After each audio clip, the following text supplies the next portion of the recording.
Hello and welcome to the Boys Upstairs Show. This is an off-season NFL show. Woo!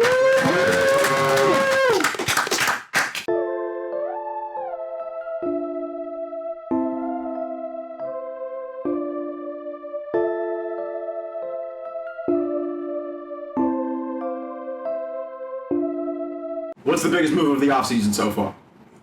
I'll bounce. I'll jump in. Shout out Scott coming all the way from Dublin, Ireland. Let's go. Shout out to the boys for having me. Nickson having a point against beside me. I mean, it doesn't. I feel like I'm at home, right? In honor of you. Speaking of homes, there's a few new homes for players. I'm gonna say. What a segue. I'm gonna say Stephon Diggs. I love that. I love that move. I think we all saw what the Texans were like last year. They were on the cusp of being a really, really good team. Explosive is the best way to describe that offense. Now you add in one of the top wide receivers in the league. You pair him up with Nico Collins, tanked out already. Let's not mention they got Joe Nickson as well, so they got an experienced running back in there. I think Respecter of children. Joe Nickson. Yeah. Anyway, I'm talking about Diggs. Diggs is the guy. Yes, there's drama with him. There is a bit of baggage there. Him and Josh Allen, it wasn't all rosy. Let's say it how it was. We don't know what We happened. don't know, but we hear rumors, right? And But they sometimes- traded him, so something must have been. This is what I'm saying. So, cut out the drama, you get a raw, athletic, one of the best receivers in the league. So, I think that's one of the most dangerous combos, and it also shows the Texans are in. They want it. Unlike my Cowboys, which we'll get to later, they're actually making moves. So, I think Diggs to the Texans is a huge move, and I think it elevates that whole team. And for me, that's one of the biggest moves of the offseason we've seen so far. Feel free to disagree, but that's where I'm at. I think Saquon Barkley going to the Eagles. I know you guys are going to be surprised I didn't say Derrick Henry. But Saquon Barkley going to the Eagles adds so much pop to the stagnant offense that they had last year. Because at the end of the year, watching that team was like my roommate. He's a huge Eagles fan, so I was watching a lot of Eagles games. And towards the end of the year, it was almost hard to watch that offense because the play calling. Not only was the play calling bad, but it was just it felt stagnant. They were missing something. And I feel like Saquon Barkley is going to add such a pop to the offense that they needed desperately because they started off the season so well. But I don't know what happened in the course of the year that allowed them to it's almost like teams started to figure them out. Yeah. And when you add a guy like Saquon Barkley, who, I mean, we spoke on it earlier or later last year on which running back I wanted the Ravens to pick, and I said I'd rather the Ravens have Saquon than Derrick Henry. Injuries not scare you though?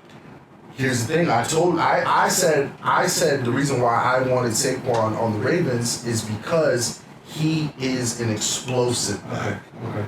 He's the back that's going to get you that 90-yard carry, the 85-yard carry. He's the one that's going to hit the home runs. Mm-hmm. Yeah, Derrick Henry's the guy it's 2 yards, then it's, you know what I'm saying, then, the fourth quarter comes and now it's like 15 yards, 10 yards.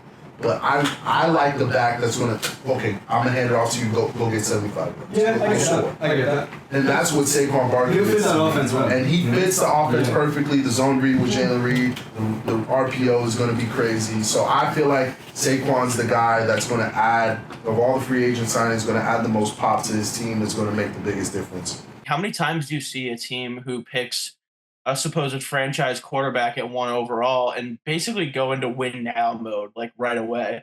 You look at that offense compared to what it was last year, and it's completely revamped, and just all the moving parts of it. You move on from a first round pick who people had differing opinions on pretty early into his career, and you go in, and obviously the plan was to draft Caleb all along, but then you go out and you get Keenan Allen, who is a bona fide star receiver from the Chargers, who are not a bad team, and they're not really in a full rebuild of any sorts. And they go out and snag him. They go and get DeAndre Swift. I mean, there was moves everywhere. And then go and draft Rome Odunze while you have DJ Moore and Keenan Allen there. I think just that offseason as a whole was pretty incredible, and just the reshaping of that offense. I would say the Keenan Allen move was the one that stood out the most to me, just because it came out of nowhere. It wasn't a free agent signing. No one really had Keenan Allen on their radar, and it was just like, bang, Schefter drops that he's getting traded to the Bears. But other than that, I'm sure we'll have plenty of time to talk about the Bears moving forward. I'm gonna say it is. Oh, I don't know which one it is. Which Harbaugh is on the chart? Is it Jim Harbaugh to the John Harbaugh to the chart? Jim. No, yeah, that's right. Right, I was right. Okay. No, yeah. John. Okay. No, it's Jim. Okay, so it's Jeff. No, I'm just kidding. It's Jim Harbaugh. I think that's the biggest acquisition of any of them. I mean, he was in a Super Bowl before he went to college. Won a championship in college. Now he's back. The Chargers have been that team where you're like, wow, they have all this talent. Why aren't they winning? Everyone's criticizing Herbert. Oh, you haven't won anything. You've been on these great teams. And I think that Harbaugh's the one that can turn that around. I mean, obviously it's not going to be as effective this year. They lost basically all their offensive weapons. Eckler, Keenan Allen, Mike Williams. They're throwing to fucking Ladd McConkey and J.K. Dobbins. Oh, they got J.K. Dobbins. Okay, they got the whole Ravens roster. Oh yeah, they got Gus Edwards too. Yeah, they have all Ravens running backs from last year. Who's their wide receiver one right now? Josh Palmer. Or are you talking about Ladd McConkey? I guess Yeah, either one. Their roster is bad, but not as effective this year. But I think it might be one of the biggest. That was the setting stone for a future plan. I feel like that was the biggest piece in play. I feel like they've had a lot of play calling problems with their last coach, and a lot of people he blew the lead against the Jaguars. He's been in question a lot for messing up a lot of games. So I think getting a coach that comes with a culture, like you see, they drafted and signed all huge linemen. They stacked up on running backs.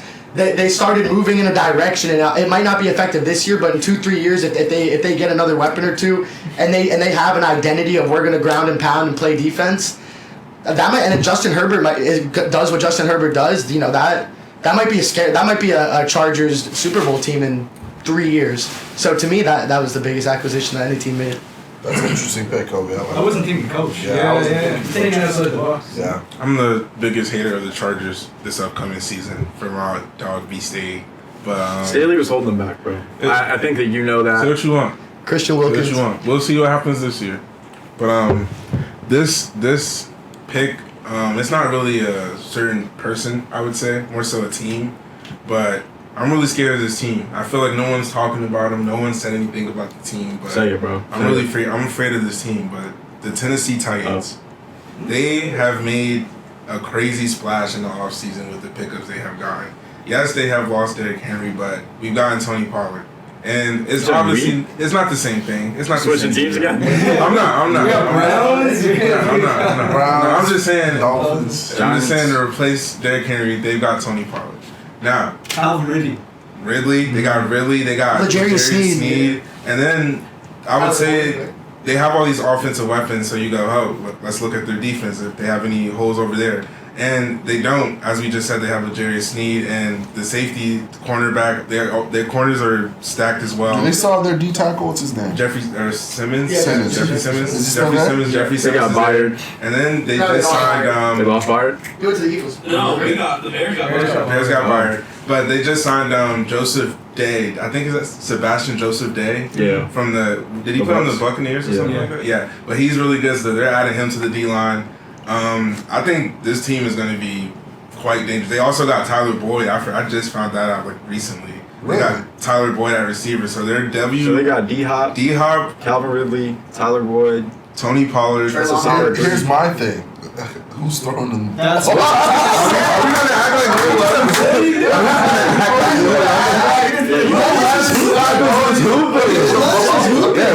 even Will Levis can. Yeah. That's okay, because if Will Levis sucks, we're gonna pray on the development of Malik Willis. That should wrap up. Will Levis is hooping. Will Levis is a about to be decent the quarterback. UFL MVP next year. He's not good enough to be that UFL MVP. Will Levis will take this. He will make this team make strides compared to where they were last season. I'll say that for sure. I think the Titans are going to be at least. They'll be playoff bound this year. I can see that. They will be playoff bound. I can see playoff. And my thing with the Titans is they got rid of their coach. That's one of those coaches where it's like, you get rid of that guy, you are losing culture, you're losing direction, You're losing, Yeah, get rid of Vrabel. Vrabel is one of those coaches where it's like you know exactly what type of team you're going to put out there. Almost like what Coach's talking about with Hardball. Ground and pound, we're going to play defense, we're going to have a nasty front seven, we're going to get to the, you know what I'm saying? You have an identity. So, I don't even know who's the coach right now. I don't know either. I have no clue. But he's not as good as Vrabel. I can tell you that much. Reset. I mean, it's not a bad way to reset. That's what I'm saying. He got fired for a reason. He did not get fired for a reason. Like, I don't know what the reason was. There was rumors that it was because Vrabel went to the Patriots. Like, I don't even know what you call it. Coby, you might know what I'm talking about. It was like something with Brady, and not the one that just happened, but it was during the season, and Vrabel was there, and he was talking about like us in terms of the Patriots. And I think the Patriots owner or the Titans owner didn't like that. He did play for us though.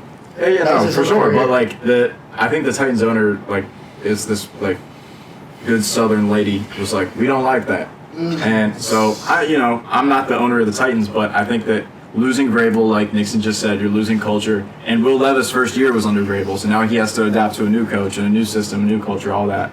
And they do have a lot of weapons. So if Will Levis is halfway decent, if he's as good as Brock Purdy, he's got a lot of weapons. So yeah. We'll see. Mike Vrabel ain't out there making tackles. So we'll see. Bryce Callahan is the coach, by the way. That's Bryce his Callahan. Wait, where's he from? He sounds familiar. He was with Tennessee, I'm pretty sure. Was he always? Is Bryce Callahan still playing? He's the coach of the Titans, apparently. I was gonna say, dude. I remember Oh shit! Like 2018, I was like, no way, he's still playing. Alright. I just want to break it out there. Sean thought he could sit over here and go this whole show without saying a word. I mean, yeah, before Scott said that, I was literally about to say, Sean, who's your pick? Me and Sean bet $1, so now Sean owed me $1, but go ahead, Sean. Alright, for my pick, I'm going a little out of the box, and I'm going the entire NFL, which made a change. The new kickoff rule, I don't know if you guys know this, but like it or hate it, this is a new rule. They moved everyone around a little, made it a little more safe, which I guess is good for the game, but some people don't like it. I don't know. I don't really know how I feel about it. Soft. Cam doesn't like it. Well, it's also supposed to create more opportunities for kickoffs. Which leads me to my next point. The Steelers signed Cordell Patterson, who has the record for kickoff returns, which is good for the Steelers' favor. I feel like that's a big move for the NFL / the Steelers in general. Yeah, a lot of I saw Justin Tucker. He said he started beefing up because he's like, I have to make tackles now. Yeah. Right. A lot of kickers are like having to adjust. So that's another that's a good point, Sean. That it's going to be a big adjustment for the whole league, the whole kickoff thing. Mm-hmm. I honestly am shocked and dismayed that Nickson didn't say this, but as somebody who's going to have to watch this twice a year, at least maybe 3 times if we play them in the playoffs, having to deal with the best running quarterback of all time mixed with the best running back of our generation in the same backfield with an offense that basically is run first, run heavy, run until they can't run, and RPO to Mark Andrews. They don't have a wide receiver one ever. Derrick Henry going to the Ravens is definitely the biggest move of the offseason to me, and I know that he's old. I know that, he may not be what he used to be, but he doesn't necessarily have to be like the workhorse that he was in Tennessee, because they have Lamar and he can take out like 15 carries a game himself. And, I think that just from my perspective, when I saw that headline come out, I was very disappointed in the fact that we're going to have to play them twice a year. And the Ravens don't do too well against the Steelers in the Lamar Jackson era for whatever reason. Weirdly enough, they'll go 14-2, and the 2 losses will be against the Steelers. So maybe I'm overreacting, but I am very worried about having to face RPO and play action against the Ravens with Derrick Henry being there. But since nobody said it, I will also just throw this into the mix. The Steelers were 10-6 last year with Kenny Pickett and Mason Rudolph, who are now both backup quarterbacks in the NFL. Now we have Russell Wilson, Super Bowl winning quarterback, not to mention Justin Fields, who's an up-and-coming guy. We don't really know what's going to happen in terms of, like, will he be on the field? Will we have special packages with him, running packages? We don't know. But watch out for the Steelers this year because we actually have a real quarterback. Whichever one it is, they're both better than KP. Like and subscribe.